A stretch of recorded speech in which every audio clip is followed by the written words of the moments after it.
Diddy walking free is an outcome that has got everybody wondering who got paid, and more importantly, is Cassie even safe now? Let's get into it. As you know, to the rest of the world, Cassie used to be that gorgeous girl on Diddy's arm, but now she's the woman who pulled the curtain back and might have painted a target on her own back in the process.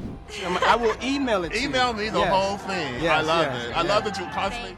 As y'all must have heard, inside that courtroom was tense. Cameras weren't allowed, but if they had been, they would have caught the exact second Diddy, once hip-hop royalty, now a convicted felon, hit his knees when that verdict dropped. You could practically hear the air get sucked out the room. This wasn't some random dude on trial. This was the Diddy, media titan, billion-dollar boss, a man whose name used to mean power. Now his name makes women clutch their pepper spray.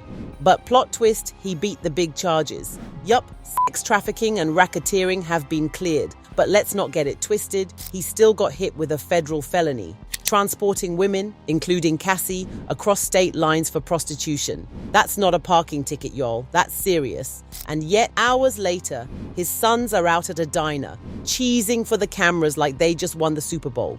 Come on, let's listen. Any reaction on the verdict? Yes, sir. All right. Great pop. Meanwhile, the internet is sitting here like, how?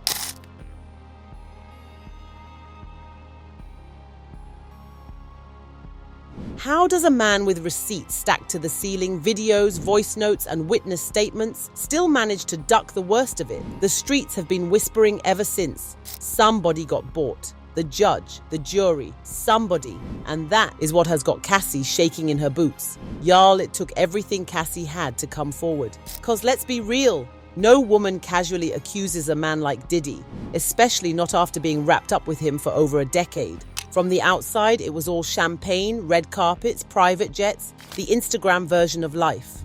My God, what extraordinary. Did you come in a truck? Yeah, we came in a truck. How did you pack this in a trunk? It's okay. They stuffed me in the truck. This is Rick Owens. Oh, this is very cool. This Yeah, is it is. very, very, This is very Rick cool. Owens. But behind the scenes was humiliation, control, surveillance, and violence.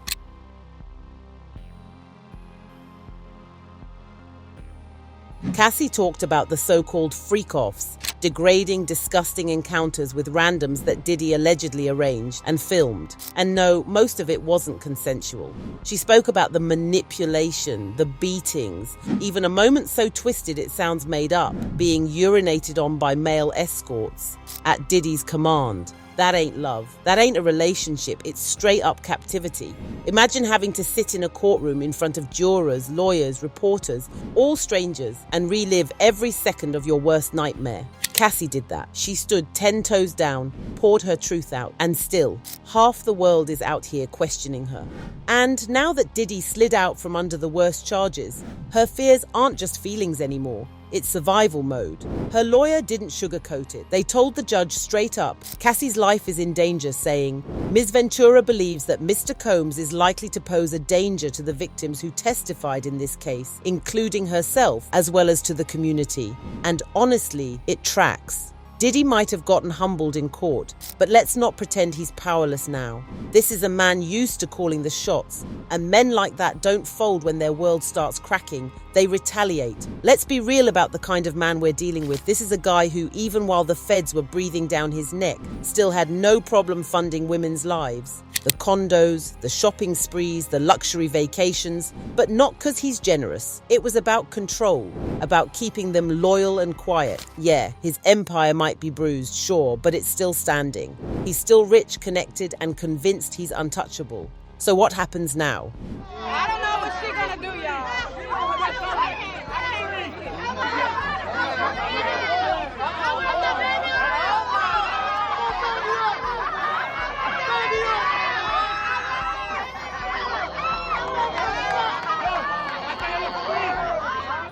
That's how cults work. And make no mistake, Diddy's world gives cult-like energy all day. Years of unchecked power created a bubble of fear and protection around him. This ain't paranoia, it's history. If a man could allegedly have sex workers urinate on a woman while she was sick and begging him to stop, you tell me what he's capable of. If he could send threats to a woman while under federal investigation, imagine what he might do now that the cameras are cooling off. That's not some hypothetical. That's the calculation these women are making every single day. So don't get it twisted. This wasn't justice. The system cracked under the weight of Diddy's money and influence. His lawyers twisted Cassie's story, painted her as some sex-crazed groupie who liked it, called it a modern love story, blamed her for everything she went through. I can tell you that some of the comments that were made in the closing argument I thought were repugnant, frankly, calling those sorts of behaviors as a modern day relationship, saying that she enjoyed sex, saying she was a gangster, things like that. I don't think even with the jury verdict that they would have given that any credit. Obviously, her lawyer thinks sick doesn't even begin to describe it, and rightfully so. As expected, the internet exploded the second that verdict dropped, and trust, it wasn't from celebration. Across TikTok, Twitter, everywhere, people weren't just disappointed, they were furious, outraged, straight up heartbroken. And some of the realest takes, they weren't coming from celebrities or lawyers. They were coming from regular people who saw straight through the legal smokescreen. No PR team, no million-dollar lawyer could clean up what the public felt in their gut. One person summed it up plain and simple. Jury was 100% paid off or threatened, like without a doubt. He has shown he's not below that. And let's be honest, that doesn't even sound crazy anymore. We're talking about a man who settled Cassie's lawsuit in 24 hours. Who allegedly had private investigators stalking her, according to court documents, who's known for paying off hotel staff to keep his mess under wraps. So when people say the jury was bought or scared, that's not a conspiracy, it's a pattern. Then came the comment that cut straight to the core, genuinely so upset for the victims, especially Cassie. Imagine going through all of that hell, putting yourself through testimony to be reminded of the horrible things you went through, only for your abuser to get away with it. Disgusting.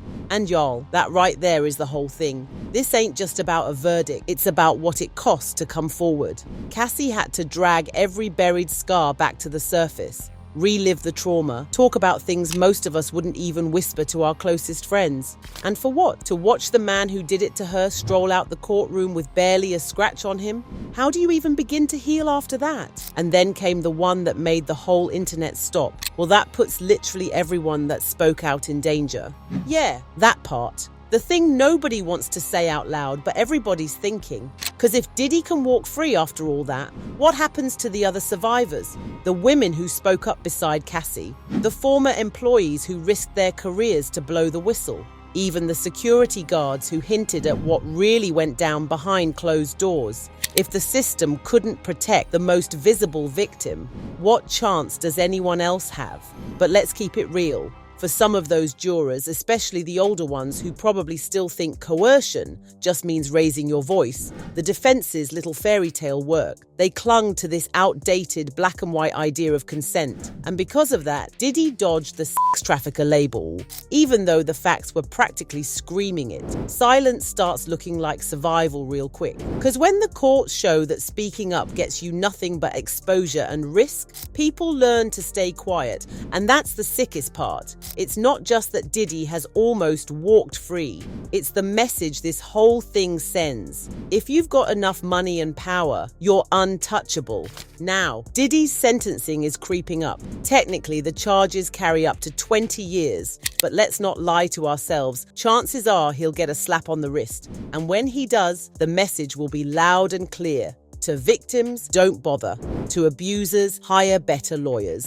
To the rest of us, fame still trumps truth.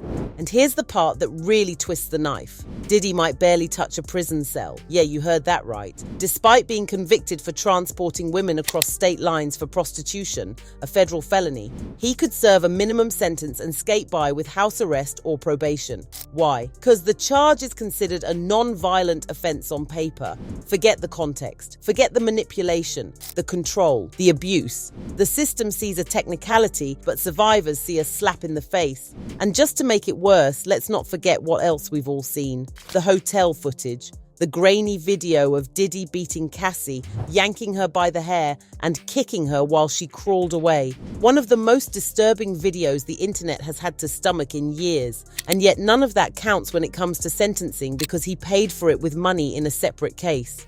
Let that sink in. Yeah, Cassie got a settlement, but justice is still playing hide and seek.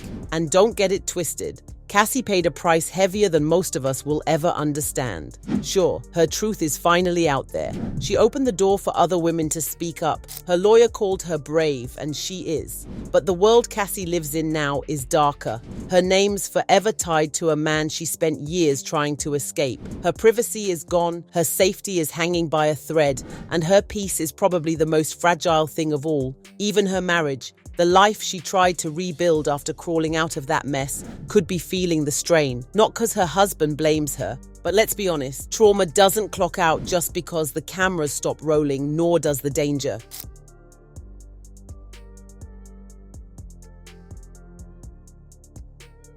And the scariest part is that this might be her reality forever, always watching her back. Always wondering if Diddy or one of his loyal little soldiers is coming for her next. So the real question isn't even if Cassie's safe. It's, what are we going to do to make sure she stays that way? We appreciate y'all for sticking with me till the end. So go ahead and hit that like button so you don't miss a thing as we keep watching how Diddy's legal mess plays out.